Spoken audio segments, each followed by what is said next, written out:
हरे कृष्णा। आप सभी का दिन शुभ और मंगलमय हो। इससे पहले की कथाएं सुनने के लिए और आशीर्वाद देने के लिए, कमेंट्स करने के लिए आप सभी का बहुत बहुत आभार। आज सुनिए कार्तिक मास महात्म्य में आगे की कथा। और देखिए ना, जब भक्तों के मन में भक्ति सच्ची होती है तो भगवान भी जाने कैसी कैसी लीलाएं रचते हैं, कैसे कैसे रूप बनाकर अपने भक्तों की मनोकामनाएं पूर्ण कर दिया करते हैं। और वे अपने भक्तों के लिए कोई भी रिश्ता निभाने तक को तैयार हो जाते हैं। आज महात्म्य में सुनने से पहले आप एक ऐसी ही अद्भुत कहानी सुनेंगे जिसमें कान्हा जी एक बार अपनी एक भक्त के लिए उनके देवर तक बन गए। एक बार एक लड़की थी जो कान्हा जी की अनन्य भक्त थी। बचपन से ही वह कान्हा जी का भजन पूजन करती थी, उनकी बड़ी भक्ति करती थी। भक्ति करते करते वह कन्या बड़ी हुई। जब बड़ी हो गई तो कान्हा जी की कृपा से उसका विवाह भी भगवान के धाम वृंदावन में ही किसी अच्छे घराने में हो गया।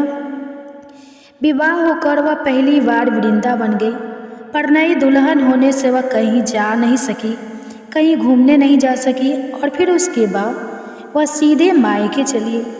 अब वह दिन भी आया जब उसका पति उसे लेने उसके मायके आया। अपने पति के साथ वह फिर से वृंदावन अपनी ससुराल पहुंच गई। पहुंचते पहुंचते उसे शाम हो गई।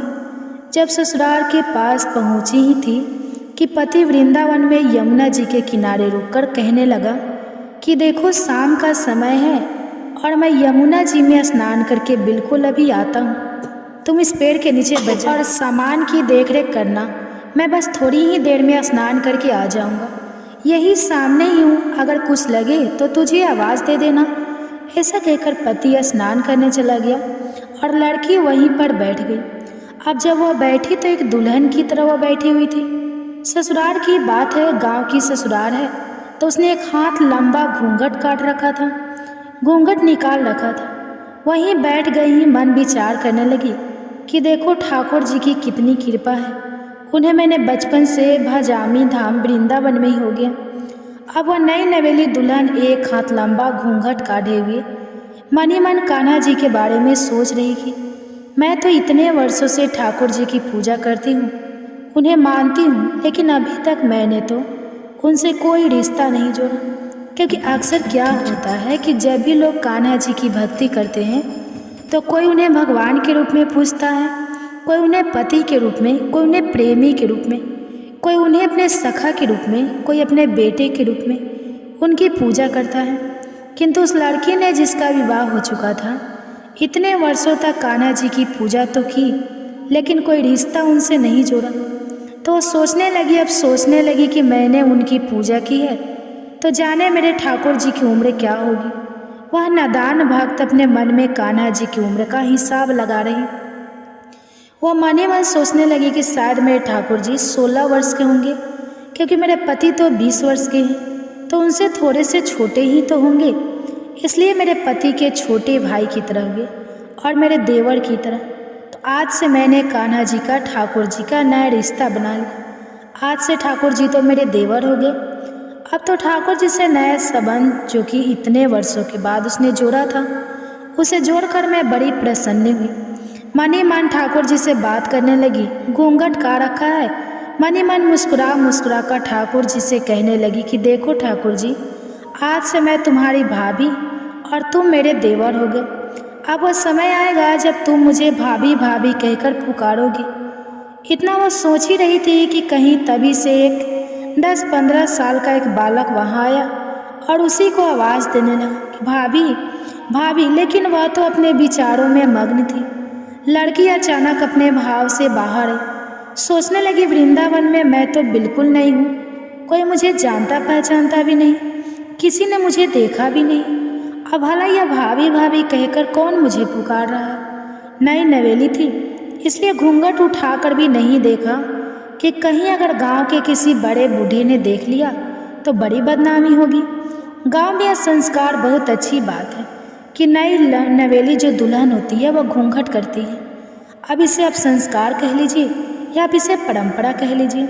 हालांकि एक नई नवेली दुल्हन को हमेशा कुछ दिनों तक तो घूंघट में ही रहना चाहिए। कम से कम साड़ी तो अपने सिर पर रखनी ही चाहिए, जब तक उसे बहुत ज़्यादा मजबूरी ना आ जाए हालांकि आधुनिक युग है, साड़ी हर किसी से नहीं पहनी जाती। यह तो बात की बात है। जो गांव में परंपरा है मैं उसी की बात कर रही हूँ, आप इसे अन्यथा मत लीजिए। तो जब नई नवेली दुल्हन ने इस डर से कि कहीं अगर मैंने घूंघट उठा लिया और गांव में किसी बड़े बूढ़े ने देख लिया तो मेरी तो बड़ी बदनामी हो जाएगी, साथ ही साथ मेरे पति की भी बदनामी होगी, क्योंकि अपने बड़े बुजुर्गों के साथ दुल्हन जो है वह घूंघट उठाकर नहीं घुमा करती है। अब वह बालक बार बार भाभी भाभी कहकर पुकारने लगा। वह उतर नहीं दे रही थी, तो यह देखकर वह बालक उसके पास आ गया और बोला, अरे भाभी जरा अपना चेहरा तो दिखा दो। अब वो सोचने लगी, अरे भाई यह बालक तो बड़ी जिद कर बैठा, इसलिए उसने कस के अपना घूंघट और जोर से पकड़ लिया और बैठा कि कहीं घूंघट उठाकर ही नाना देख ले। बड़ा शरारती बालक है, लेकिन वो तो बड़ा शरारती था। उस बालक ने जबरदस्ती अपनी भाभी का घूंघट उठाकर उसका चेहरा देखा और वहाँ से भाग गया। थोड़ी ही देर में उसका पति भी स्नान करके आ गया। स्नान करके आया तो वह थोड़ा डर तो गई थी। उसने सारी बात अपने पति से बता दी। सुना तो पति ने कहा, अरे तुमने मुझे आवाज़ क्यों नहीं दी? तो लड़की बोली, वह तो इतने में ही भाग गया था। पति बोला, अच्छा चिंता मत करो, वृंदावन कोई बहुत बड़ा थोड़ी ही है, कभी किसी गली में खेलता हुआ मिल गया तो हड्डी पसली एक कर दूंगा, फिर कभी ऐसा नहीं कर सकेगा। और तुम्हें भी जहाँ कहीं भी दिखे मुझे ज़रूरत बता देना। इस बात से बात करने के बाद दोनों पति पत्नी घर चले गए। कुछ दिनों के बाद उसकी सास ने एक दिन अपने बेटे से कहा कि बेटा देख, तेरा तो विवाह हो गया, बहू मायके से भी वापस आ गई, पर तुम दोनों तो अभी तक बाके बिहारी जी के दर्शन करने के लिए नहीं गए। कल ले जाकर बहू को दर्शन जरूर करा लाना। अब अगले दिन दोनों पति पत्नी सुबह स्नान करके जल्दी से तैयार हो गए और पहुंच गए ठाकुर जी के मंदिर में दर्शन करने के लिए। जाकर देखा तो मंदिर में बड़ी भारी भीड़ थी। तो लड़का अपनी पत्नी से कहने लगा कि देखो तुम स्त्रियों के साथ आगे जाकर दर्शन कर लो, मैं भी अभी आ जाता हूँ। अब अखाड़ी तो अपने ठाकुर जी के मंदिर में थी, लेकिन इस झिझक से कि कहीं कोई बड़ा बुजुर्ग मुझे घूंघट उठाए ना देख ले, तो उसने घूंघट ही नहीं उठाया। कहीं कोई यह ना सोच ले कि देखो नई बहू तो बिना घूंघट घूम रही है। इस तरह घूंघट करते करते उसे बहुत देर हो गई। ठाकुर जी का वह दर्शन भी नहीं कर पाई। जब बहुत देर हो गई तो पीछे से पति ने आकर कहा, अरे बावली, बिहारी जी तो तेरे सामने हैं, तो घूंघट क्यों नहीं उठा रही है? अरे घूंघट नहीं खोलेगी तो दर्शन कैसे करेगी? चल जल्दी कर, घूंघट उठा और ठाकुर जी को देख। नहीं दर्शन कर पाएगी तो पता नहीं फिर कब दर्शन हो। जब पत्नी ने सुना तो उसने झट अपना घूंघट ऊपर उठाया और क्या देखती है कि जैसे ही उसने बाके बिहारी जी की ओर देखा, ये तो बड़ा आश्चर्य हो गया। बाके बिहारी जी की जगह तो वही बालक मुस्कुराता हुआ दिखा जिसे भाभी भाभी कहकर पुकार रहा था। बाके बिहारी जी की जगह पर बालक को देखकर वह तो बड़ी जोर से चिल्लाने लगी कि अरे सुनिए, जल्दी आइए। पति पीछे से भागा भागा आया। पता नहीं क्या हो गया। लड़की बोली, अरे सुनिए, उस दिन जो मुझे भाभी भाभी कहकर भागा था ना, मेरा घूंघट पलट कर भागा था, वो बालक तो मुझे आज यहीं मिल गया। पति ने सुना तो सोचा कि चलो आज अच्छा अवसर है, आज यहीं पर उससे हिसाब किताब बराबर करता हूँ और एक हड्डी पसली तो उसकी मैं जरूर तोड़ूंगा। पति ने सुना तो कहा, अच्छा कहाँ है बताओ, अभी उसे देखता हूँ। अब तो पत्नी ठाकुर जी को ही इशारा करके बोली, यह रहा, आपके सामने ही तो है। अब उसके पति ने जो देखा तो आवाक रह गया, मुंह से कोई बोल ही नहीं, फूटे स्थिर रह गए, जड़ हो गया। काफ़ी देर के बाद जब उसे होश आया तो अपनी पत्नी से बोला, अरे देवी, तुम तो धन्य हो, वास्तव में तुम्हारे हृदय में तो सच्चा भाव ठाकुर जी के प्रति है और मैं यहाँ इतने वर्षों से वृंदावन में ही हूँ, आज तक तो मुझे कभी उनके दर्शन नहीं हुए।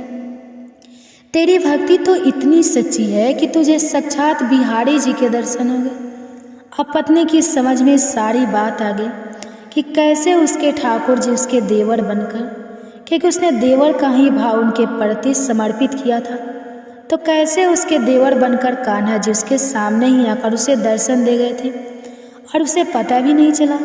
तो यह होती है सच्ची भक्ति, जो जैसे रूप में अपने आराध्य देवी देवताओं को भजता है वह उसी रूप में आकर कैसे न कैसे उसे दर्शन जरूर देकर जाते हैं।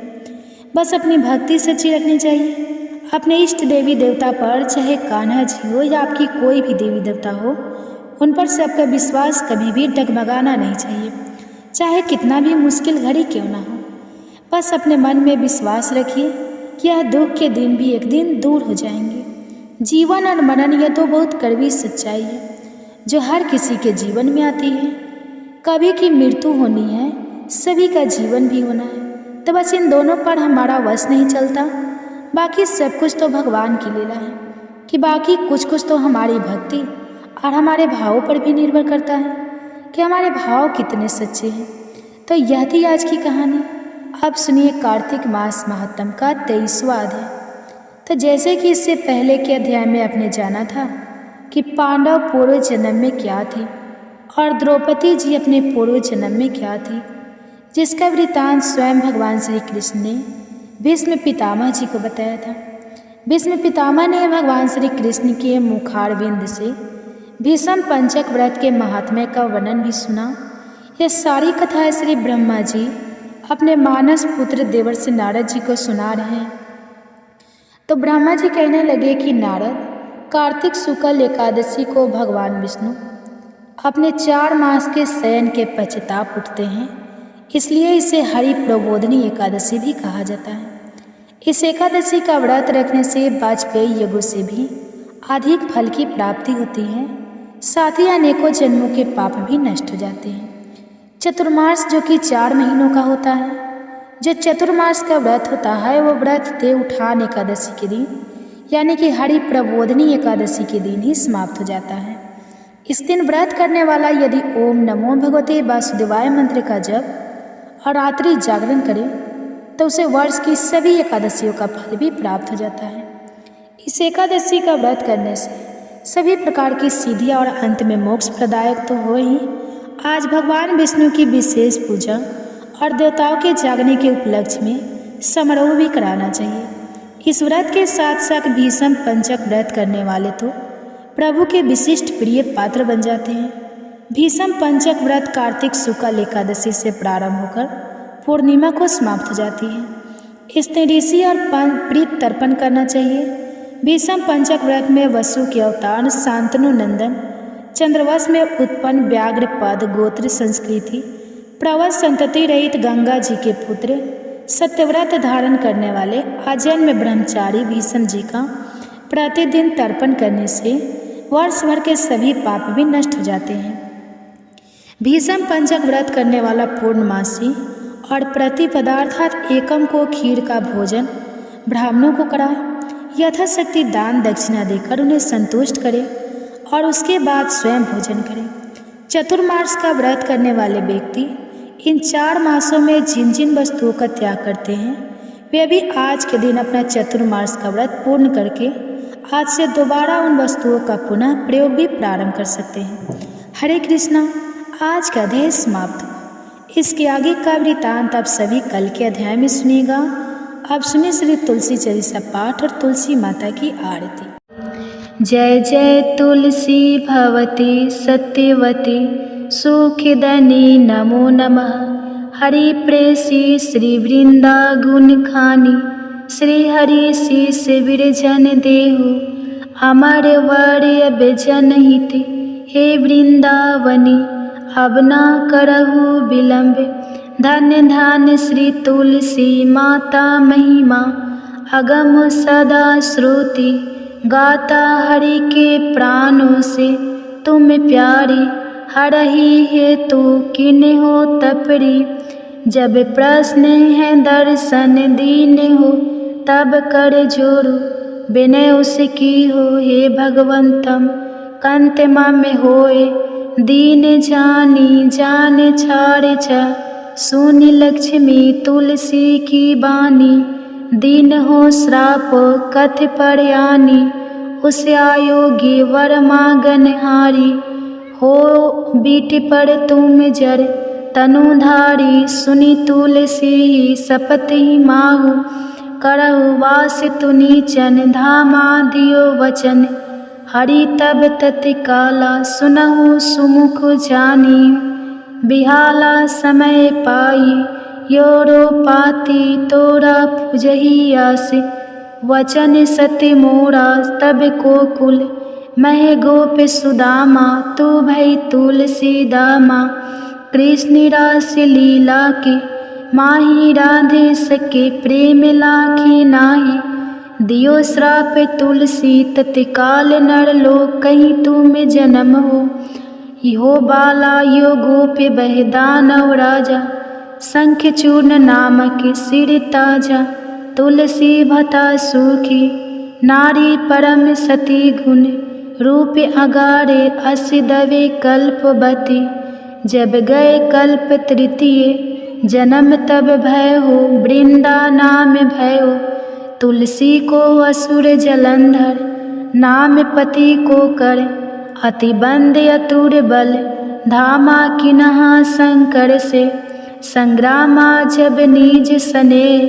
सहित शिव हारे मरही ना तब कर हर की पुकारे। पतिव्रता वृंदा थी नारी को ना सके। पतही संग हारी तब जलंधर ही भेष बनाई। वृंदा ढीग हरि पहुँचो जा। शिव हित लही करी कपट प्रसंगा। कियो सती त्वे धर्म तो ही भंगा भयो जलंधर कर। संग हारा सुनी उर्सो के उपारा ही छन की दियो कपट। हरि तारी लखी वृंदा दुख गिरा। उचार जलंधर जसे हते अभीता सोई। रावण दस हरहि सीता हास्य प्रस्तर सम हृदय। तुम्हारा धर्म खंडे माँ में पति सहारा। यही कारण लई श्राप हमारा होए तनु पासन। तुम्हारा सुनी हरि तुरंत ही वजन। उचार दियो श्राप बीना विचारो लखे नानी जी कर तू। तपति को लन हियो जब पार्वती को जरमति। तू अस हो जर रूपा जग मह तुलसी बिटपे अनूपा। धगवर रूप हर साली ग्रामा। नंदी गंडक बिच लालामा। जो तुलसी दल हम ही चढ़ाई है सब सुख भोग परम पद पाई है। बिन तुलसी हरि जलत शरीरा अतिशय उठत शीस उड़े पीरा। जो तुलसी दल हरि सिर धारित सुसहस्त्र घट अमृत डारित। तुलसी हरि मन रंजन हारी रोग दोष दुख भंजन। हारी प्रेम सहित हरि भंजन। निरंतर तुलसी राधा में नाही। अंतर व्यंजन हो 56 हो प्रकार। बीन तुलसी दल ना हरहि प्यारा सकल तीर्थ। तुलसी तर छाही लह दे मुक्ति जन संशय। नाही कवि सुंदर एक हरि गुण गावत। तुलस ही निकट सहस गुने पावत। बसत निकट दुर्वासा धामा। जो प्रयास ते पूर्व ललामा पाठी करही। जो नित नर नारी होई सुख भाषा ही त्रिपुरारी। तुलसी चलीसा पढ़ी तुलसी तरु गिरिधारी। दीपदान करी पुत्र फल पावा। बंध नारी सकल दुख दरिद्र हरि। हारि परम प्रसन्न आसे धन जन गही। कर बसही पूर्णात्रही अभिमत फल जगत। महिला ही पूर्ण सब काम कज दलही। तुलसी तक सहज बसही हरि राम तुलसी महिमा। नाम लख तुलसी सुत सुखी राम मानस चालीसा। रचो जग मह तुलसी दास। प्रेम से बोली तुलसी महारानी की जय। जय तुलसी महारानी नमो नमः। हर की पटरानी नमो नमः। तुलसी महारानी नमो नमः। धन्य तुलसी पुरन तप कीनो। शालीग्राम बनी पटरानी नमो नमः। तुलसी महारानी नमो नमः। हर की पटरानी नमो नमः। जाके पत्र मंजरी कोमल श्रीपति। कमल चरण लपेटानी नमो नमः। तुलसी महारानी नमो नमः। हरि की पटरानी नमो नमः। कौन महीने बोई रानी, तुलसा कौन महीने हुई हरियाली, नमो नमः। तुलसी महारानी नमो नमः। हर की पटरानी नमो नमः। कौन महीने हुई तेरा पूजा, कौन महीने हुई पटरानी, नमो नमः। तुलसा महारानी नमो नमः। आषाढ़ मास में बोई रानी तुलसा, सावन महीने हुई हरियाली, नमो नमः। तुलसी महारानी नमो नमः। हरि की पटरानी नमो नमः। कार्तिक मास में हुई तेरी पूजा, मंगशीर मास हुई पटरानी, नमो नमः। तुलसी महारानी नमो नमः। हर की पटरानी नमो नमः। धूप दीप नैवेद्य आरती, पुष्पन की वर्षा बरसानी, नमो नमः। तुलसी महारानी नमो नमः। हरि की पटरानी नमो नमः। 56 भोग 36 व्यंजन, बिन तुलसी हरि एक न मानी, नमो नमः। तुलसी महारानी नमो नमः। हरि की पटरानी नमो नमः। जो तुलसी को सवेरे गाए, श्री कृष्ण के दर्शन पाए, नमो नमः। तुलसी महारानी नमो नमः। हर की पटरानी नमो नमः। जो तुलसी को दोपहर गाए, खीर खांड का भोग लगाए, नमो नमः। तुलसी महारानी नमो नमः। हरि की पटरानी नमो नमः। जो तुलसी को सांझ को गाए, श्री कृष्ण की आरती उतारे, नमो नमः। तुलसी महारानी नमो नमः। हरि की पटरानी नमो नमः। जो तुलसी को रात को गाए, श्री कृष्ण के चरण दबाए, नमो नमः। तुलसी महारानी नमो नमः। हरि की पटरानी नमो नमः। सब सखी मैया तेरा यश गावे, भक्ति दान दीज महारानी, नमो नमः। तुलसी महारानी नमो नमः। हरि की पटरानी नमो नमः। तुलसी महारानी नमो नमः। हरि की पटरानी नमो नमः।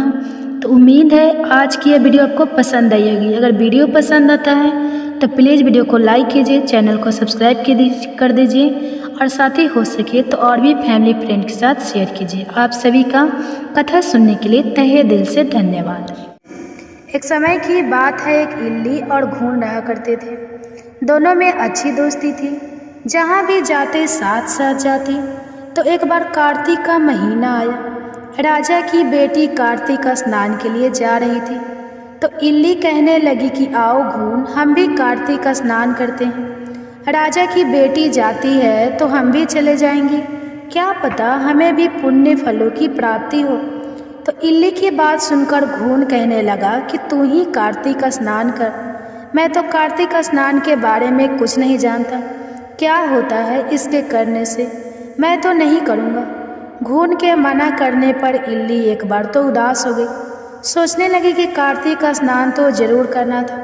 तभी उसके मन में एक विचार आया कि राजा की बेटी जाती है तो उसके पल्ले से लगकर चली जाऊंगी और उसी के साथ वापस भी आ जाऊंगी, मुझे अकेले जाना नहीं पड़ेगा। तो यह सोचकर वह तो बहुत ही खुश हुई। और दूसरे ही दिन से राजा की लड़की सब जब स्नान करने के लिए जाती तो उसकी चुन्नी के पल्ले के लगाकर वह इल्ली भी चली जाती। जब राजा की बेटी गंगा जी पहुंच जाती तो इल्ली उतरकर धीरे से गंगा स्नान करती और वापस आकर चुन्नी के पल्ले से लग जाती। इस तरह इल्ली ने राजा की बेटी के साथ पूरे महीने कार्तिक का स्नान किया। घून से वह रोजाना कहती थी, पर घून ने तो एक दिन भी जाकर कार्तिक का स्नान नहीं किया। समय बीतता गया। आयु पूरी होने पर दोनों मृत्यु को प्राप्त हो गए। इल्ली अपने दूसरे जन्म में कार्तिक स्नान के पुण्य प्रताप से राजा के घर में उसने जन्म लिया और घून राजा के घर का गधा बन गया। अब राजा की बेटी खूब लाड़ प्यार के साथ पलने और बढ़ने लगी। समय के साथ वह बड़ी हुई तो राजा ने अपनी बेटी का विवाह किया। खूब सारा दान दहेज देकर अपनी बेटी को विदा किया। अब बेटी ससुराल जाने लगी तो उसने अपनी पालकी रुकवाई और राजा से कहा कि पिताजी, मुझे तो यह गधा चाहिए। तो अपनी बेटी के मुंह से इस तरह की बात सुनकर राजा को बड़ी ही हैरानी हुई। राजा ने कहा कि बेटी, तुम चाहे तो धन और दौलत ले जाओ, इस गधे को मत लेकर जाओ। लोग क्या कहेंगे कि राजा के घर से आई है और दहेज में गधा लेकर आई है। राजा की बेटी तो अपनी जीद पर अड़ी रही। उसने कहा कि पिताजी, मुझे और कोई दान दहेज नहीं चाहिए, मुझे तो बस यह गधा दे दो, सब कुछ मिल जाएगा। राजा को आखिर अपनी बेटी के आगे झुकना ही पड़ा और उस गधे को रथ के बंधवा दिया। अब गधा तो रथ के साथ साथ तेज तेज दौड़ने लगा और इस तरह राजा की बेटी अपने ससुराल पहुंच गई। वहां पर खूब लोग इकट्ठा हुए थे, देखने आए थे कि राजा के बेटे को बहू कैसी है। पर जब लोगों ने रथ के गधा बंधा हुआ देखा तो सभी लोगों को बड़ा ही आश्चर्य हुआ और वे सब कहने लगे कि देखो, राजा के घर से आई है और गधे को लेकर आई है। पर वह कुछ नहीं बोली। राजा और उसके बेटे को भी बड़ी हैरानी हो रही थी कि बहू गधे को लेकर क्यों आई है। फिर रथ से खोलकर गधे को महल के नीचे बंधवा दिया। अब रोजाना राजा की पुत्र वधू घर का काम जल्दी जल्दी निपटाकर और नीचे उतर आती और उस गधे से बातें करने लगती। जब लड़की नीचे आती तो गधा कहता कि मुझे पानी पिला दे, तो वह लड़की कहती, मैंने तुम्हें पहले ही कहा था कि कार्तिक का स्नान कर ले, पर तूने तो मेरा कहना नहीं माना। तू तो बोलता था कि मैं कार्तिक का स्नान नहीं करूँगा, ना ही मैं व्रत करूँगा, मैं तो बाजरा खाऊंगा और ठंडा ठंडा पानी पीऊँगा। अब बाजरा खा और ठंडा ठंडा पानी पी, मेरे साथ कार्तिक का स्नान कर लेता तो थोड़ी यह हालत ना होती। एक दिन राजा ने अपनी पुत्र वधू को गधे के साथ बातें करते हुए सुन लिया, तो उन्होंने अपने राजकुमार को बुलाकर सारी बात बताई। राजकुमार ने आकर अपनी पत्नी से कहा कि आप मुझे सारी बात बताओ। तब रानी बनी उस लड़की ने कहा कि स्वामी, मैं पिछले जन्म में इल्ली थी और जो यह गधा है यह घून था। जब मैंने इससे कहा था कि कार्तिक का स्नान कर ले, पर वह नहीं माना और मैं राजा की लड़की के पल्ले से लगकर पूरे महीने कार्तिक का स्नान करती थी। तो कार्तिक का स्नान के पुण्य प्रताप से मैंने राजा के घर में जन्म लिया और राजा के घर में ही बहू बनकर आई हूँ। तब राजा के बेटे ने सुना कि कार्तिक स्नान का इतना पुण्य प्रताप होता है, तो उसने अपने पिताजी को कार्तिक स्नान के पुण्य फल के बारे में बताया और कहा कि पिताजी, आप हमें आज्ञा दें कि हर साल हम दोनों पति पत्नी जोड़े से कार्तिक का स्नान करें। तो राजा अपने बेटे की बात सुनकर बहुत खुश हुए और उन्हें कार्तिक का स्नान करने की इजाज़त भी दी। फिर राजा का बेटा और उसकी पत्नी हर साल कार्तिक के महीने में गंगा जी जाकर कार्तिक का स्नान करते थे और फिर पंडितों को भोजन करवाकर खूब दान पुण्य भी करते थे। तो राजा ने सारी नगरी में कहलवा दिया कि जिस तरह मेरे बेटे और बहू कार्तिक का स्नान करती है, उसी तरह सारी नगरी के लोग कार्तिक का स्नान करें। तो सारे लोगों ने अपने राजा की आज्ञा मानकर कार्तिक का स्नान किया और स्नान किया हुआ पानी उस घून पर डाला जो गधा बना हुआ था, जिससे वह मोक्ष को प्राप्त हुआ। हे कार्तिक भगवान, कार्तिक स्नान का जैसा पुण्य फल आपने इल्ली को दिया, वैसा सबको देना। जो भी कार्तिक स्नान करके आपकी इस कथा को श्रद्धापूर्वक सुने, उसकी सारी मनोकामनाएं पूरी करना। अब सुनिए धर्मराज की कहानी। एक समय एक बुढ़िया माई थी, बहुत व्रत पूजा करती थी, व्रत नियम रखती थी। बुढ़िया माई की मृत्यु हुई तो भगवान के घर से यमदूत लेने बुढ़िया माई यमदूतों के साथ चली गई। थोड़ी दूर चली तो आगे गहरी नदी बह रही थी। बुढ़िया माई उस नदी में डूबने लगी।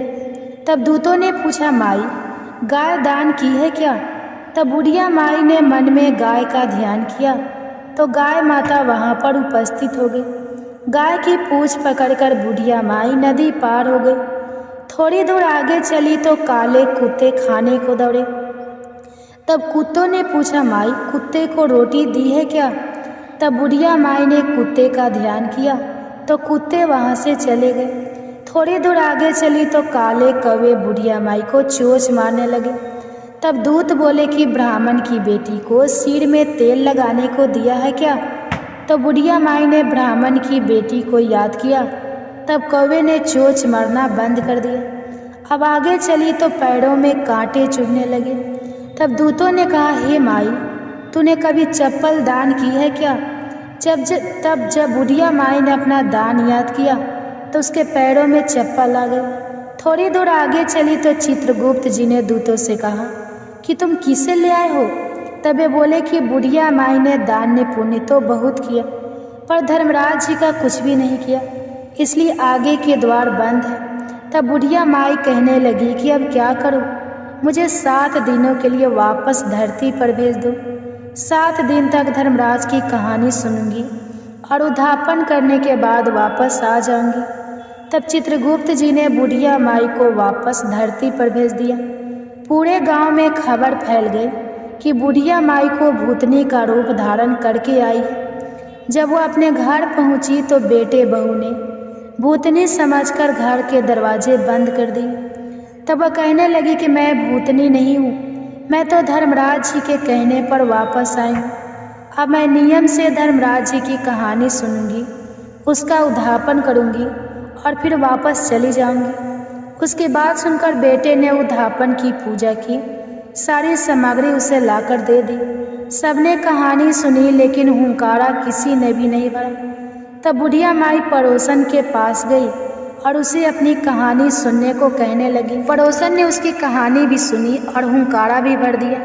बुढ़िया माई ने 7 दिन तक धर्मराज जी की कहानी कही और उसका उद्धापन किया, सभी समापन को दान कर दिया।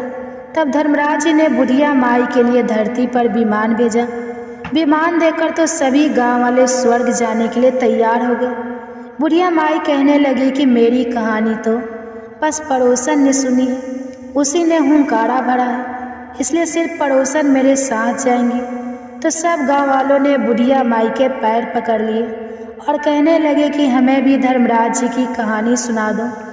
तब बुढ़िया माई ने सबको धर्मराज जी की कहानी सुना दी। कहानी सुनने के बाद सभी लोग विमान में बैठकर स्वर्ग पहुँचे।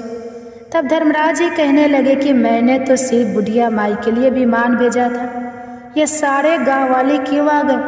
तब बुढ़िया माई बोली कि मेरी कहानी इन सभी ने सुनी है, इसलिए मेरे पुण्य का आधा पुण्य इन्हें भी दे दो। तब धर्मराज जी ने सभी गांव वासियों को स्वर्ग में वास दिया। हे धर्मराज जी महाराज, जैसे बुढ़िया माई को स्वर्ग में वास दिया, धर्मराज जी की कहानी कहते सुनते हुंकार भरते सबको स्वर्ग में वास देना, सबकी मनोकामना पूरी करना, सब पर अपनी कृपा बनाए रखना। बोलिए धर्मराज जी की जय।